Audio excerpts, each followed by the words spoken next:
20 часа возиме, никаде нема ваква гужва. Колони од 20 километри и нервозни граѓани. Ова беше сликата на граничниот премин Табановце пред продолжениот викенд. За влез во Македонија од Србија се чекаше и по 2 часа. Граѓаните реагираа дека помпезно најавуваната иницијатива Отворен Балкан, наместо побрз проток, создала само повеќе гужви на границите.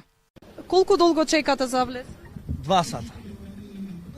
До каде е колоната? Колоната све поголема и поголема. Беше, значи, и така србите не проверуваат ништо. Тука не знам што се дешава. До каде е колоната таму? Nije bila puna kad smo došli, ali ovdje je puno bilo. 1 сат. 2 сата. Повеќе гужви има него што беше од претходно. Самата иницијатива? Со самата иницијатива. Че се чека тука, се чека на Хоргош, подвадена, на Патровце подвадена, се чека, значи катастрофа. Општо секаде катастрофа. Секојдневно се случува ова? Секојдневно. Со поголеми проблеми се соочуваат камионските превозници кои подолг период имаат проблеми да ја поминат границата и се случува дури и да се чека по цела ноќ поради царински формалности и недостаток на персонал.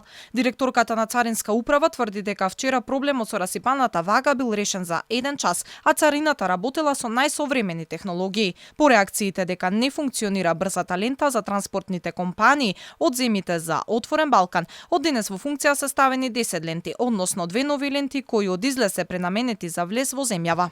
Вчера имавме прекин од 1 час поради дефект на вагата за товарните возила, кој беше отстранет за, не знам, саат и пол од моментот на настанување. Значи, тоа се нормални работи кои што се случуваат на еден ваков премин, каде што се применуваат современи технологии.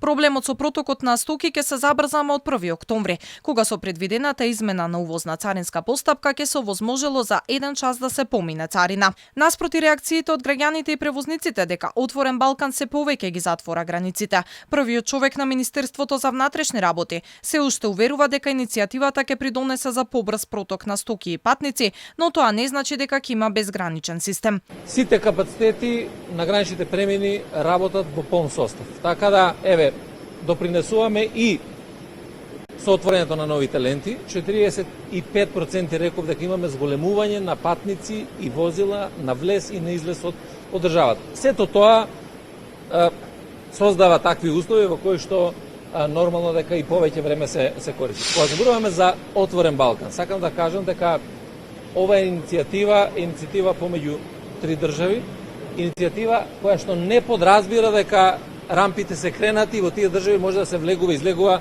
без да се застане. По денешната посета на Табановце од надлежните, од независниот синдикат на професионални возачи на Македонија за Алфа велат дека денес е подобра ситуацијата со протокот на камиони на граничните премини, но дека проблемот треба да се реши суштински, а не само да се замачкува ситуацијата.